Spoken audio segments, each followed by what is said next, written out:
Buen día, hermanos, ¿cómo están? ¿Cómo están? Bien. Ayúdenme a romper el hielo, chicos.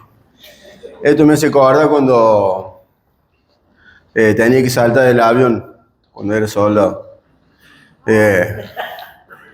Nada más que con...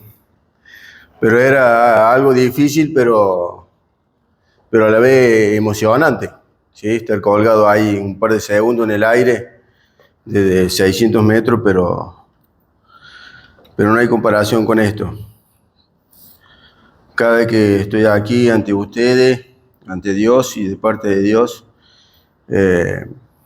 las piernas me tiemblan. No lo puedo negar. Hoy me toca Filipenses 2, 1 al 11. Dice, yo lo tengo en NTV Mate, ¿sabes?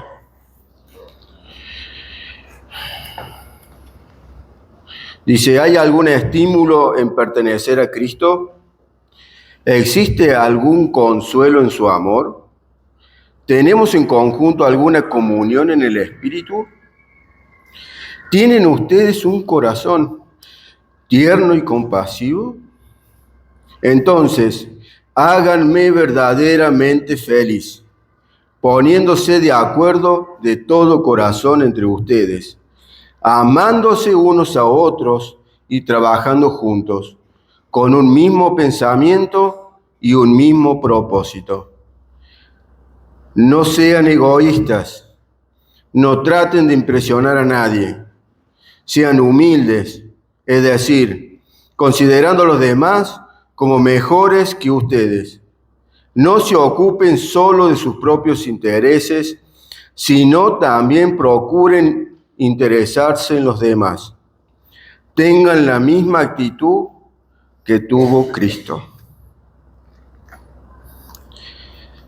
Aunque era Dios, no consideró que el ser igual a Dios fuera algo a lo cual aferrarse. En cambio, renunció a sus privilegios divinos y adoptó la humilde condición de un esclavo y nació como un ser humano. Cuando apareció en forma de hombre, se humilló a sí mismo en obediencia a Dios y murió en una cruz como morían los criminales. Por lo tanto, Dios lo elevó al lugar de máximo honor y le dio el nombre que está por encima de todos los demás nombres, para que ante el nombre de Jesús se doble toda rodilla, en el cielo y en la tierra y debajo de la tierra, y toda lengua confiese que Jesucristo es el Señor, para gloria de Dios Padre. Señor, ante tu palabra estamos, Padre. Oramos, Señor, para que tu Santo Espíritu mueva nuestros corazones, Señor, y siga transformando nuestras vidas, Señor. Que tu palabra y tu nombre, Señor, sean honrados en esta mañana. En el nombre de Jesús. Amén. Esta carta del apóstol Pablo la escribió estando preso en Roma por el año 61 después de Cristo. Pablo escribe esta carta desde Roma a la iglesia de Filipos, estando también Timoteo con él. Esto es el contexto, digamos, ¿sí? Voy a empezar el contexto casi del capítulo 1 porque es muy importante para poder llegar a lo que hemos leído ahora. Los versículos del capítulo 1 del 3 al 8, yo voy a hacer un resumen. El apóstol Pablo en estos pasajes le escribe su amor por ellos, a los de Filipos, tanto por su defensa en las buenas noticias o las buenas nuevas de Jesús, o sea, predicando el Evangelio. También les está muy agradecido por su ayuda económica y mantención por él desde tan lejos, y que ocupan un lugar especial en su corazón, por su amor práctico mostrado para con él. Qué bueno saber que Dios sostiene su obra, y no nosotros, sino que nos da el privilegio de poder participar en esto, ¿verdad? Los versículos 9 al 11 dicen: le pido a Dios que el amor de ustedes desborde cada vez más y que crezcan en conocimiento y entendimiento, que lleven una vida pura e intachable. La Reina Valera dice: una vida sincera e irreprensible. Que estén llenos del fruto de salvación, que tengan el carácter justo de Jesús, que produce vida, honra, gloria y alabanza a Dios. Me gusta que la Reina Valera dice sinceridad, y leía un comentario de la antigüedad, y creo que un amigo también alguna vez me lo supo contar, y me acordaba de eso, de este tema de la sinceridad, de dónde viene. Dice que los maestros de la cerámica de la antigüedad, de esos tiempos, les ponían una cera a sus cerámicas para tapar las grietas, y así poder vender esos productos que no servían, digamos, estaban truchando, ¿verdad? Estaban, hablando en nuestro idioma, estaban transfugiando, ¿sí? Pero el problema venía luego que comprabas una cerámica donde no la examinabas correctamente. Cuando esa persona compraba una cerámica trucha de esa, ponían en ese recipiente algo caliente, ¿qué pasaba? Se derretía la cera, ¿verdad? Quedaba expuesta esas grietas. Pero los maestros honrados, ¿sí?, que habían en esos tiempos, como hoy también, no hacían eso, sino que examinaban a la luz del sol cada cerámica o cada cosa que ellos hacían con sus manos, y cómo la examinaban. ¿La ponían a la luz de otra vela? No, la ponían a la luz del sol, ¿sí?, que era bien fuerte, y allí se veían si había una grieta en ese material hecho. Y le ponían un sello o algo escrito diciendo: sin cera, ¿sí? Hacemos una pequeña separación ahí. Ahora bien, la pregunta es, con respecto a esto, ¿con quién te identificas? Y hago varias preguntas acá porque creo que son muy, muy interesantes para empezar a examinarnos. ¿Qué le dirías a Jesús? ¿Que eres un sincero falso tratando de ocultar tu hipocresía? ¿O que de verdad eres sincera? Yo no lo sé, cada uno sabe. No importa cuánta cera quieras poner a tu doble vida, tienes que saber que tus hijos ven tu hipocresía, tu esposa o esposo ven eso, tus hermanos en la iglesia, pero ante todo, Dios mismo ve eso. No sé si alguna vez le dijeron esto. Tal vez bueno, yo no me considero viejo, yo soy joven. Tengo algunas canas, como decían hoy, pero... ¿Y si alguna vez le dijeron, pórtate bien porque Dios te ve? ¿Ah? Creo que sí, a mí muchas veces. Bueno, no se olviden de eso. No se olviden de eso. Seamos sinceras y pidamos ayuda para que esas fisuras vayan cerrándose. Porque en esa condición nunca vamos a poder tener ese carácter de Jesús en nuestras vidas y tampoco vamos a dar frutos de salvación, y mucho menos dar gloria y alabanza a Dios con nuestras vidas. Juan 15:5, no lo voy a leer todo, dice, sin mí nada pueden hacer. Y Gálatas 5:22-23 habla del fruto, ¿verdad? A ver si alguien se acuerda.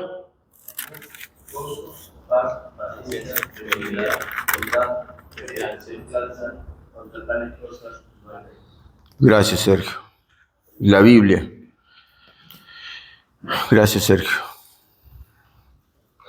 En cambio, la clase de fruto que el Espíritu Santo produce en nuestra vida es amor, alegría, paz, paciencia, gentileza, bondad, fidelidad, humildad y control propio.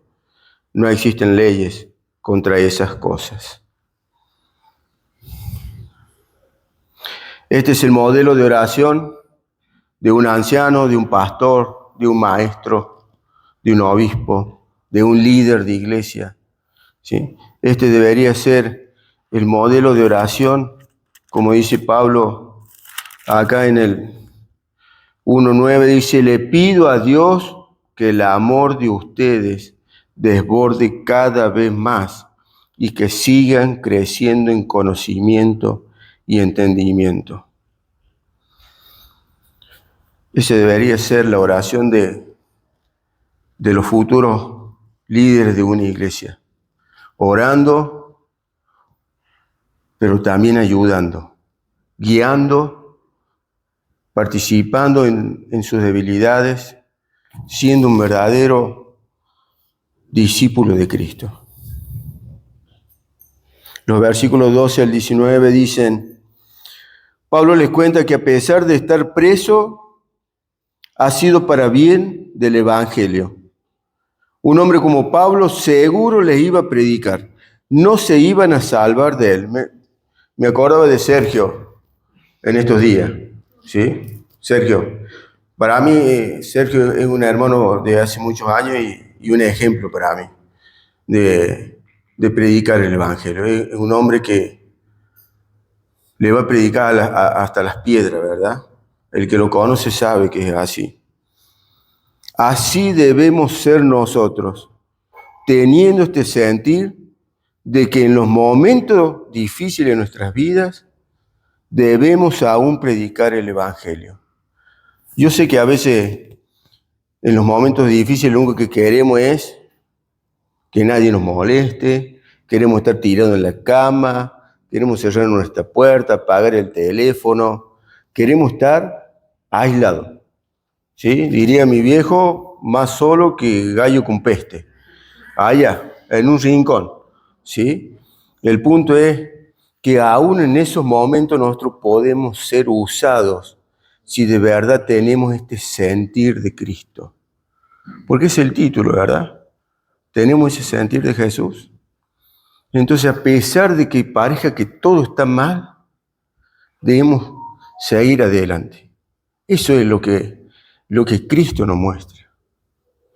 Y Pablo sigue ese ejemplo. Debemos aprovechar el tiempo, como dice Efesios 5:16, aprovechando el tiempo. Los versículos 20 al 26, Pablo le declara su confianza y su esperanza total en Cristo, sea que viva o muera, y que nuestra vida,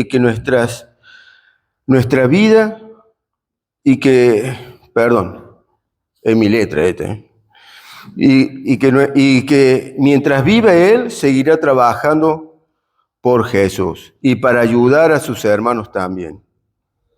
También abre su corazón, que para Él el vivir es Cristo, su respirar, todo es Él en su vida. Quería poner un ejemplo de esto.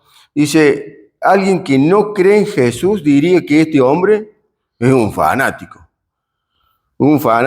religioso de lo más grande. Digamos, ¿cómo va a morir por alguien? Vos, digamos, algo, no sube agua al tanque. Pero ellos no entienden quién fue Pablo y quién es ahora. Pablo les comenta que quisiera partir y estar con Jesús, pero a la vez quiere seguir con ellos para ayudarlos a crecer en la fe. Hay dos cosas que quisiera resaltar aquí. Una es si tienes este mismo sentir hacia tus hermanos en la fe, y segundo, este sentir de estar con Cristo en su presencia. Este sentir hacia tus hermanos, podemos ver en los evangelios cómo Jesús preparaba a sus discípulos, enseñándoles. Cada momento Él les enseñaba. Lo podemos ver en Marcos 9:30, eso. Según este deseo de estar con Cristo, solo puede venir de alguien que ha nacido de nuevo y que sabe que hasta que llegue ese día debe vivir en obediencia. No podemos tener este sentimiento si no somos del Señor todavía.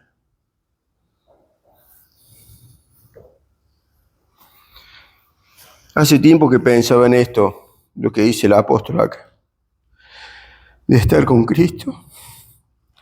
Y cuando uno mira cómo está el mundo, nuestro país, nuestra provincia, donde vivimos, las personas que nos rodean,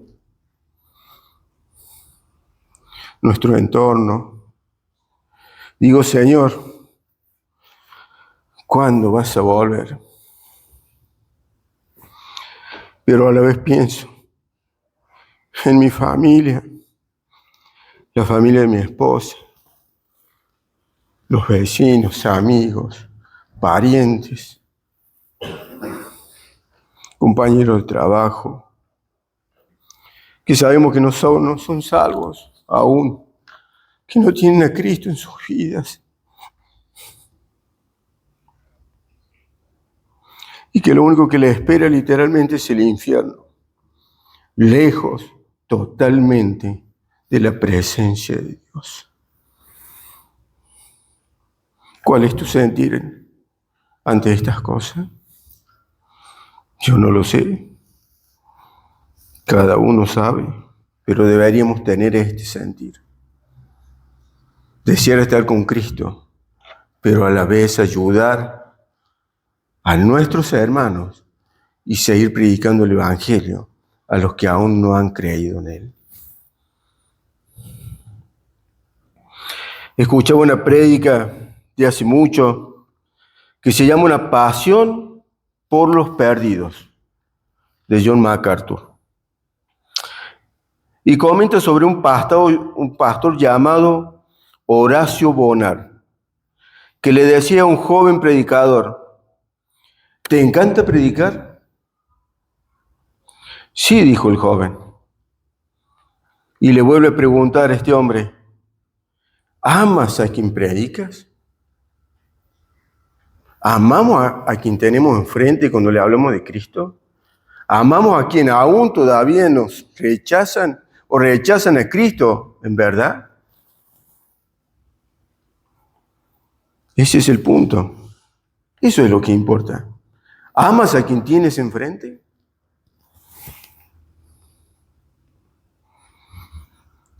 ¿Sabían que nuestro Señor Jesús lloró por su pueblo? Dice Lucas 19:41. Al acercarse a Jerusalén, Jesús vio la ciudad delante de él y comenzó a llorar diciendo: ¿cómo quisiera que hoy tú, entre todos los pueblos, entendieras el camino de la paz? Pero ahora es demasiado tarde y la paz está oculta a tus ojos. Hebreos 5:7 da la misma idea. El apóstol Pablo también, siguiendo este hermoso y digno ejemplo de llorar por las almas perdidas, dice más adelante en el 3:18: Pues ya le dije varias veces y ahora se lo repito de nuevo. Con lágrimas en los ojos, hay muchos cuya conducta demuestra que son verdaderos enemigos de la cruz de Cristo. Hechos 20:19, lo leíamos esta mañana, 2 Corintios 4, y muchísimos pasajes hablan de esto. ¿Sabes? Con esa pasión deseo que todos prediquemos el Evangelio. Esto es muy importante, ya no hay tiempo. No hay tiempo para fríos o tibios. Debemos amar a quien predicamos y con lágrimas pedirles que se arrepientan de sus pecados y crean en Jesús. Los versículos 27 al 30 dicen, Pablo vuelve a decirles a sus amigos en la fe que deben vivir como ciudadanos del cielo.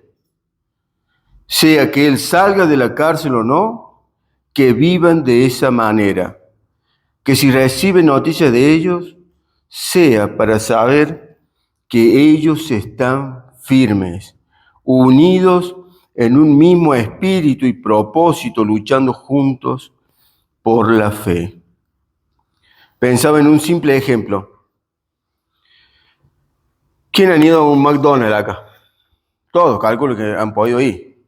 ¿Sí? Y le prestaron atención al cuadrito que hay ahí. ¿Vieron que siempre hay un cuadrito con una foto de alguien? ¿Sí? El empleado del mes.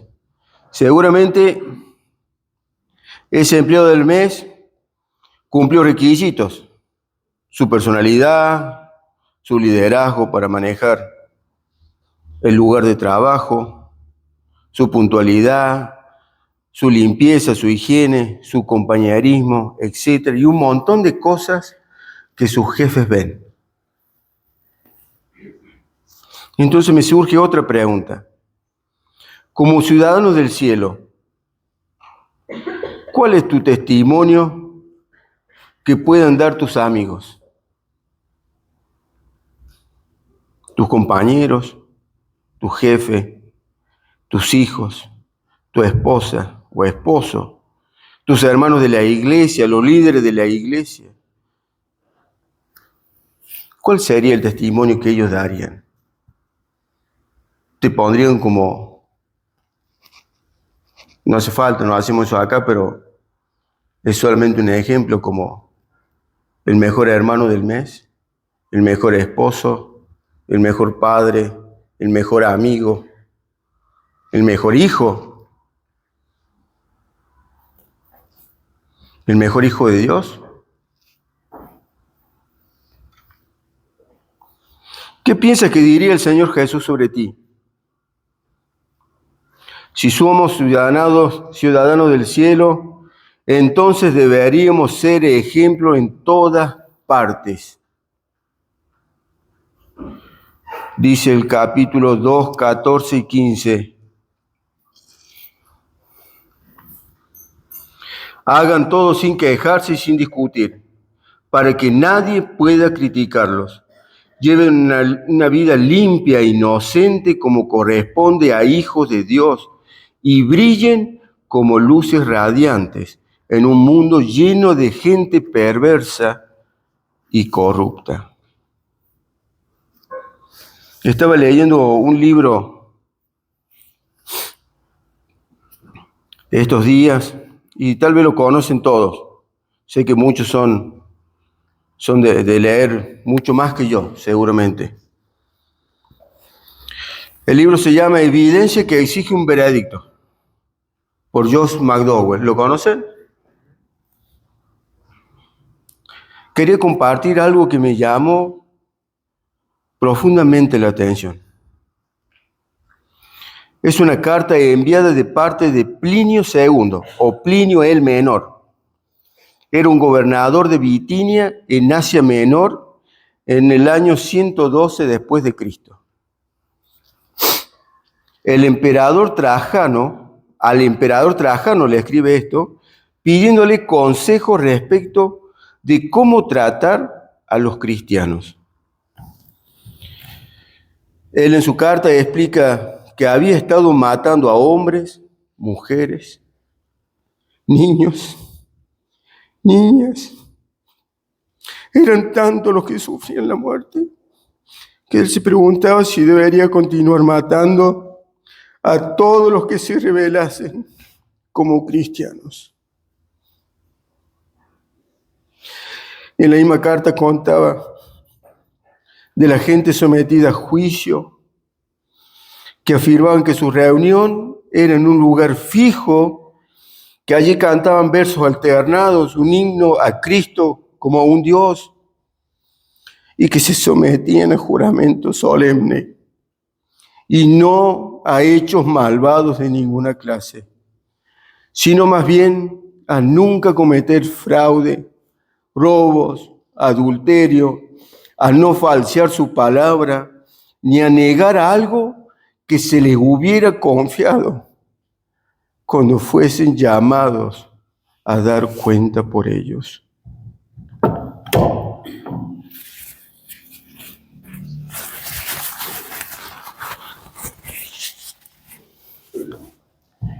Qué difícil, ¿no? Todavía nosotros estamos en la deriva.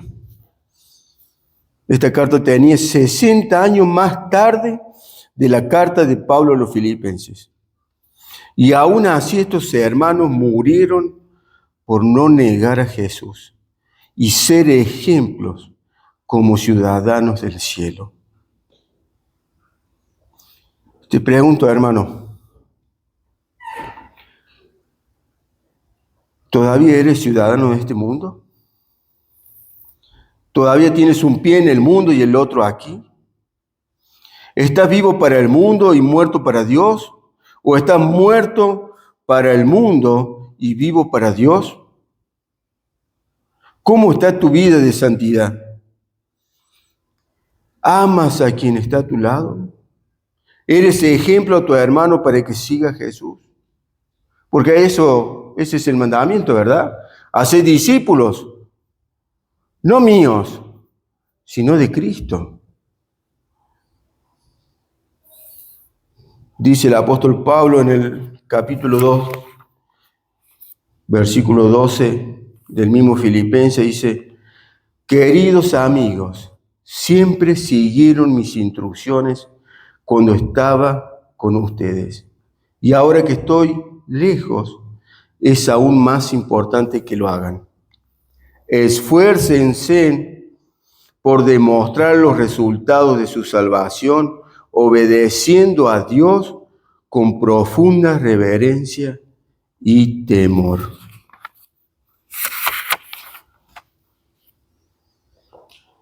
Esto es parte del contexto de esta carta. Para mí fue muy fuerte.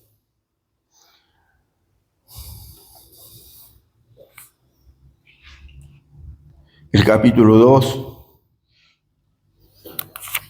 dice, según el contexto de este capítulo, el apóstol Pablo hace estas preguntas con la intención de seguir alentándolos a la unión práctica del amor mutuo y a seguir a Jesús en humildad. El apóstol Pablo sabía muy bien que los de Filipos estaban unidos en amor y humildad práctica. Y podemos pensar que el apóstol Pablo siempre, aunque estén unidos, lo mismo les recordaba mantenerse así de unidos y fieles en el amor a Jesús. Nuestra iglesia está bien, ¿verdad? ¿Está bien nuestra iglesia o no? Yo veo que en parte sí, pero nunca está de más alentar, llamar la atención para que no descuidemos esa desunión que debe mantenerse. Desunión. esa unión. Y fieles en el amor a Jesús, como lo hizo también con otras iglesias. No tan solo a Filipos también alentó a esta unión, sino también a otras iglesias que verdaderamente estaban mal. Habían peleas, habían muchas cosas malas en Corinto, en los Gálatas, en los Colosenses, en Tesalonicenses, pero él aún así los alentaba. Él tenía este mismo sentir del Señor, siempre de guardarnos, ¿verdad? El apóstol Pablo tiene ese gran deseo de que sus hermanos en la fe estén unidos. Sabía que cualquier conflicto externo o interno podía quebrar esa unión. Es como cuando en la familia de uno, digamos, el cabeza de hogar, como lo entendemos bíblicamente, ¿cuál es la función del esposo? Cuidar, proteger, que nadie de afuera venga y haga daño a su esposa, a sus hijos, al perro, al gato, no sé. Pero más que todo a la familia en sí, ¿verdad? Eso es lo que Pablo quería. Que estemos atentos. Por eso cada hermano entregado a la voluntad del Señor Jesús debe y tiene la obligación de cuidar y alentar a otros a mantener la paz y unidad de la iglesia. No debemos mirar a un costado y decir que es trabajo de los líderes, ancianos o pastores. Y este es un trabajo de todo el cuerpo. Todos estamos llamados a mantener la unión y el amor mutuo en la iglesia.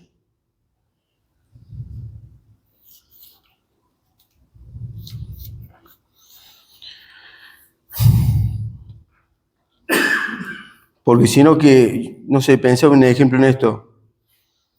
Esto, digamos, es como que un pie le dijera al cuerpo, hoy no quiero caminar, vas a tener que caminar con un pie.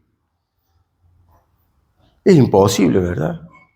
La iglesia debe caminar junta y cada hermano ocupa un lugar en el cuerpo de Cristo. Y todos juntos, todos vamos hacia adelante. No un pie izquierdo va para allá y el pie derecho va para el otro lado, o la mano izquierda se va, rasca la espalda y la mano derecha saluda. O sea, el cuerpo junto va hacia adelante. Todos somos responsables en el cuerpo de Cristo. Yo sé que hay muchos que no han sido enseñados así, pero aquí vemos que todos somos responsables de esto. La otra vez hablábamos del ejemplo de un soldado en el ejército. Ningún soldado deja tirado a otro soldado atrás. Va, si es necesario, lo pone en sus hombros y lo lleva hacia la meta. Ese es el trabajo de cada uno de nosotros. No tan solo del que está liderando un lugar. Ese es el trabajo de cada uno de nosotros.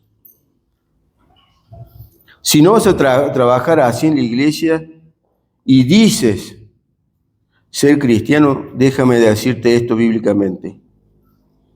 Primera de Juan 4, 7 al 12 dice: queridos amigos, sigamos amándonos unos a otros, porque el amor viene de Dios. Todo el que ama es un hijo de Dios y conoce a Dios. Pero el que no ama no conoce a Dios, porque Dios es amor.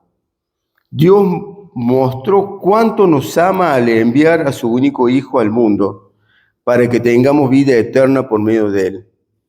En esto consiste el amor, no en que nosotros hayamos amado a Dios, sino en que Él nos amó a nosotros y envió a su Hijo como sacrificio para quitar nuestros pecados. Si dices ser cristiano, debes amar a tu hermano. Debes trabajar en la obra de Cristo. Así como el esposo mantiene, cuida y protege su hogar, así debemos hacer en la iglesia, donde todos nos sometemos a nuestro Señor Jesús en hacer su voluntad. No tengamos miedo por esta palabra. Sé que esta palabra en el mundo hace mucho ruido, pero acá no. Porque nos sometemos a un Señor que nos ha amado primero. Estamos en deuda con Él. Estamos en deuda con Él. ¿Cómo no vamos a estar bajo su señorío? ¿Bajo qué señorío estaban antes? Y no era alguien amoroso.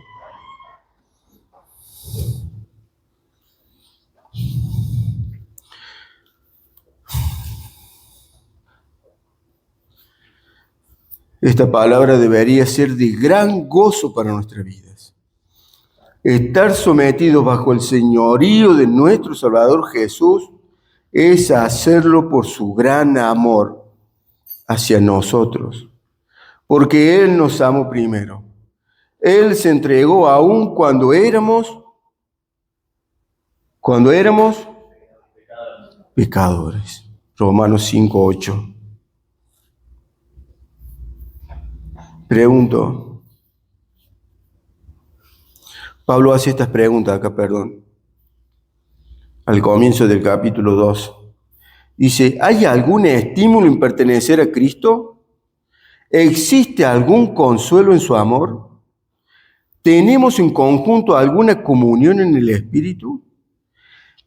¿Tienen ustedes un corazón tierno y compasivo?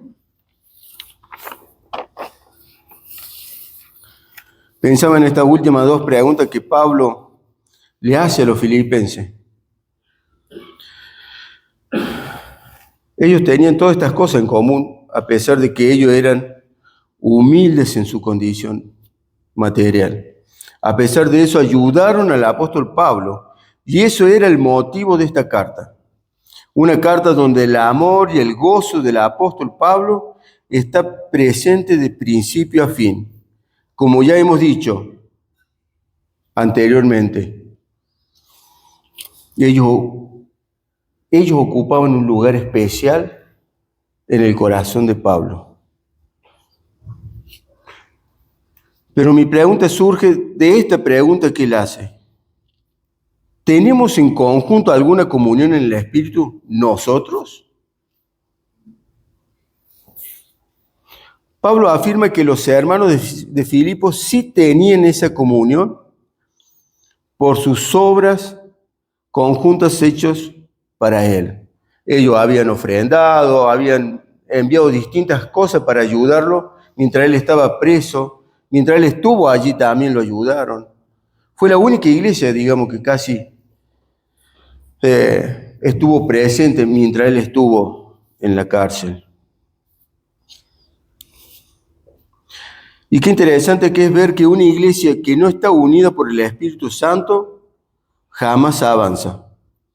Que una iglesia donde todavía no hay arrepentimiento y confesión de pecado sigue igual.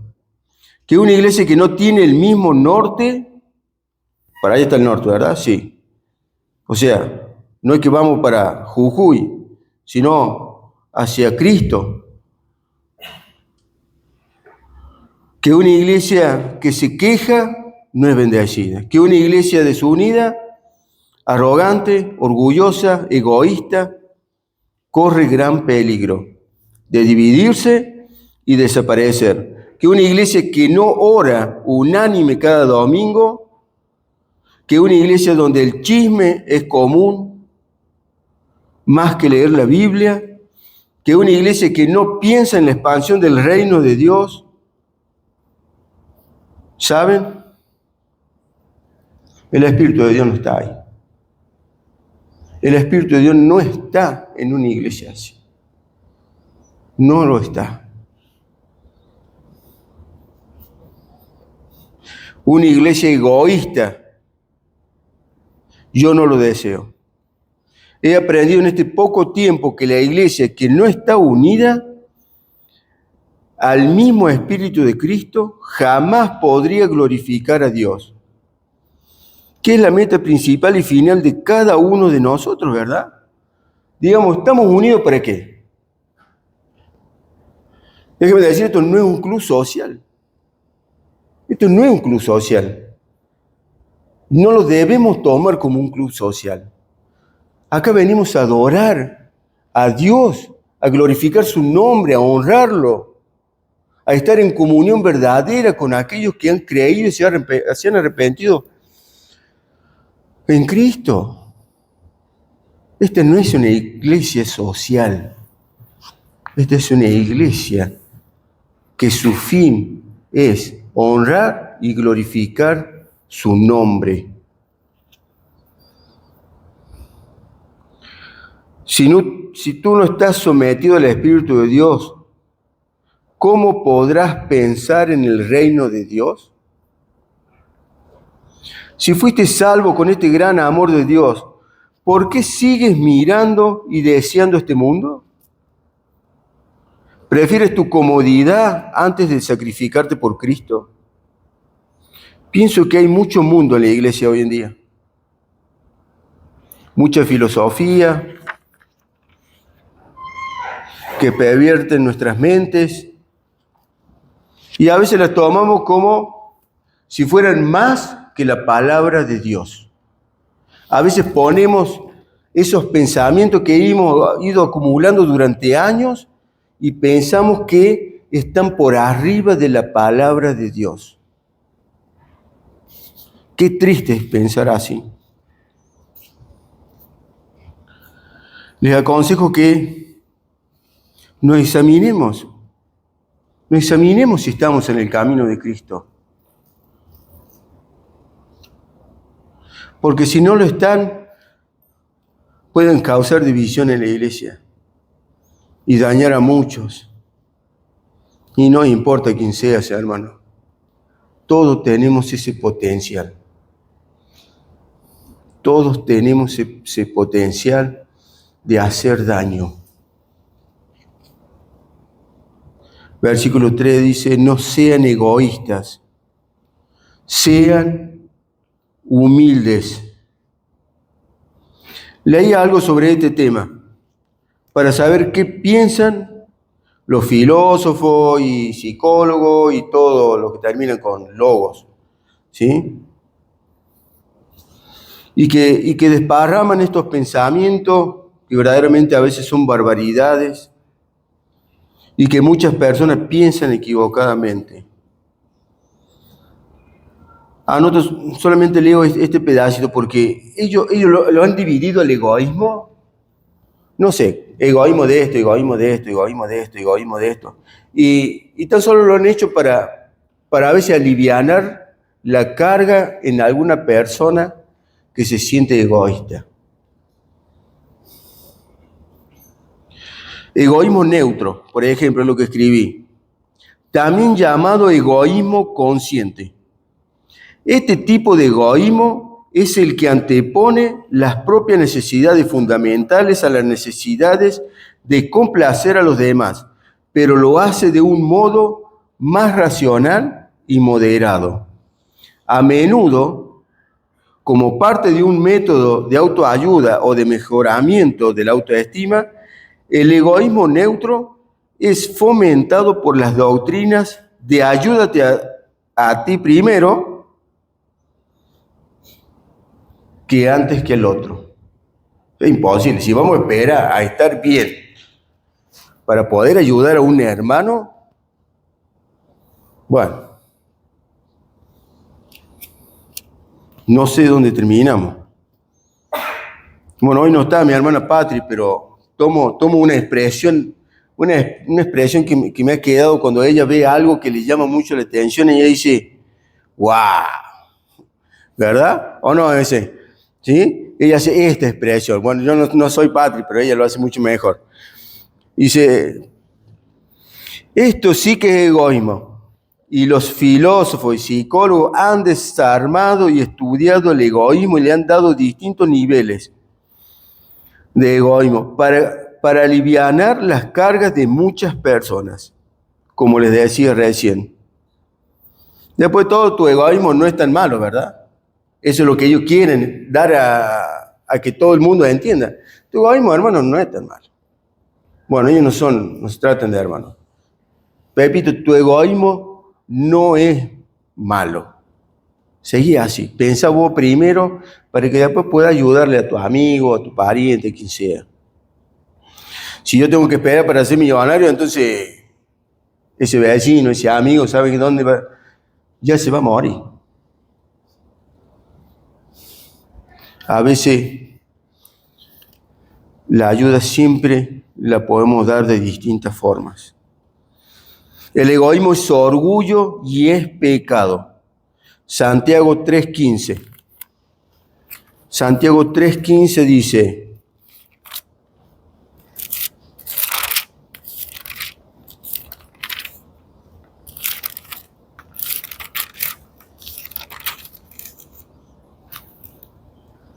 pues la envidia y el egoísmo no forman parte de la sabiduría que proviene de Dios.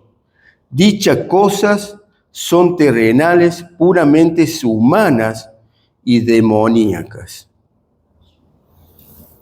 Wow, diría Patrick. Es muy fuerte. La humildad es lo contrario al orgullo y al egoísmo.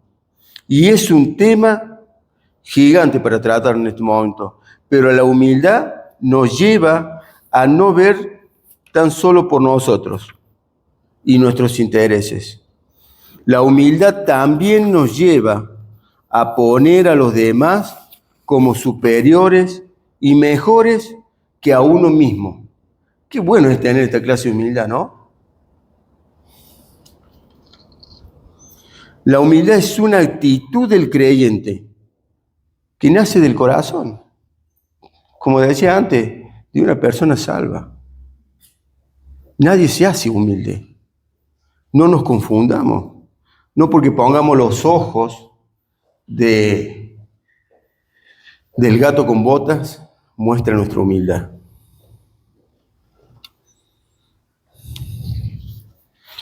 Número 12:3 dice, ahora bien, Moisés era muy humilde, más que cualquier otra persona.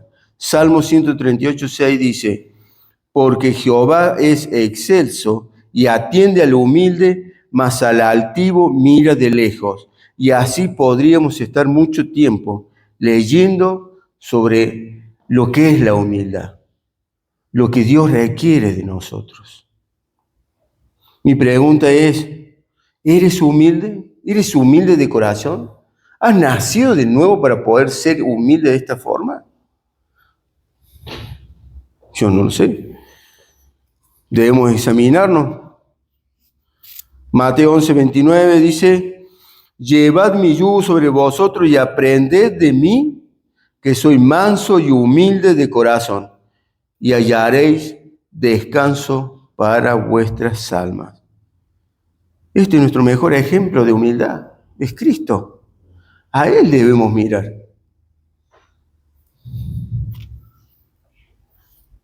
Y ya termino, hermano.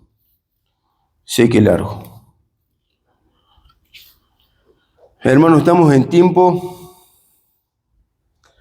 de terminar el año, si Dios lo permite. También es un mes con fiesta importante para el mundo, en las cuales para muchas personas no va a ser todo alegría.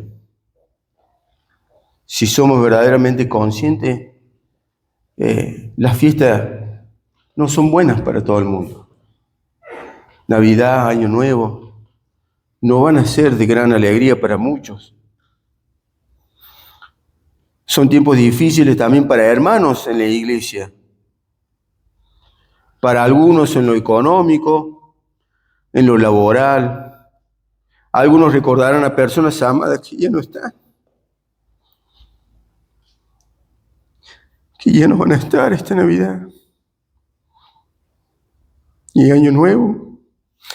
Otros las pasarán solos por distintos motivos familiares o porque no tienen a nadie con quien pasar. Muchos en el mundo se drogarán, se emborracharán y se quitarán la vida. Y así la lista podría seguir. Oremos, hermanos. Oremos con nuestras familias por aquellos que están sin Cristo. Ayudemos o invitemos a otros. No solo miremos por lo nuestro también. Preocúpense por sus hermanos. Es parte del ejemplo de nuestro Señor Jesús. No se ocupen solo de sus propios intereses, sino también procuren interesarse en los demás. ¿Hay este sentir de Cristo en ti? Seamos como Él. Versículo 5 al 8 dice: tengan la misma actitud que tuvo Cristo. ¿Cuál actitud? Humildad, amor, sinceridad, entrega. Aunque era Dios, no consideró que el ser igual a Dios fuera algo a lo cual aferrarse. En cambio, renunció a sus privilegios divinos, adoptó la humilde posición de un esclavo y nació como un ser humano cuando apareció en forma de hombre. Se humilló a sí mismo en obediencia a Dios y murió en una cruz como morían los criminales. Este debe ser nuestro sentir. ¿Cuál sentir vas a seguir? ¿Cuál es el sentir que vas a seguir? Seamos como Él. Dejemos nuestro egoísmo y hagamos como nuestro Señor Jesús. Él se humilló y vino en forma de un bebé. El mundo esperaba un rey que viniera con un ejército para que los librase de las manos de los romanos, pero Dios envió un bebé a crecer como nosotros, para luego morir por nosotros. Seamos como Él, hermanos, seamos como Él. Él se despojó, se vació a sí mismo, dejó su gloria celestial, dejó de estar cara a cara con su Padre, renunció a su autoridad junto a su Padre. Ahora estaba completamente sometido a Él y bajo la guía total del Espíritu Santo. Y hay muchos pasajes que podríamos leer. Dejó sus atributos divinos, dejó sus riquezas eternas en el cielo y vino a la tierra a ser pobre. Tuvo que sentir la ira plena de su Padre al cargar con los pecados de nosotros. Se hizo siervo,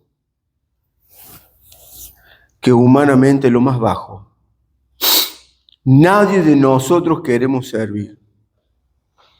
Como se dice hoy, muchos caciques, pocos indios. Qué orgullo, ¿verdad? Nadie quiere someterse como Él lo hizo. Nadie. Y con esto termino. En la cruz, cuando fue atravesado por esa lanza, ¿qué salió? Agua y sangre. La plena demostración de que Él lo había dado todo. Se vació. Hermano, muestra, yo no soy médico, pero leí un artículo que dice que cuando pasa eso el corazón está destruido. Destruido por nosotros.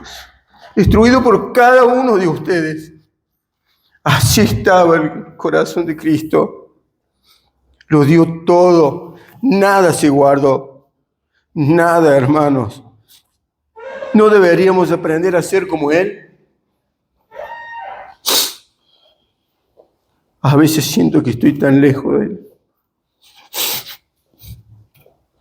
Juan el Bautista dijo que es necesario que yo mengüe y que Él crezca.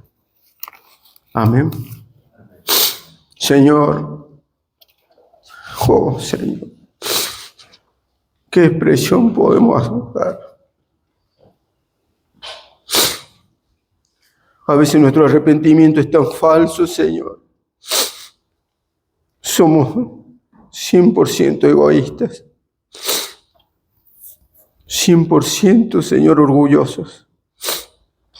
A veces no imitamos nada de ti. Nada, Señor.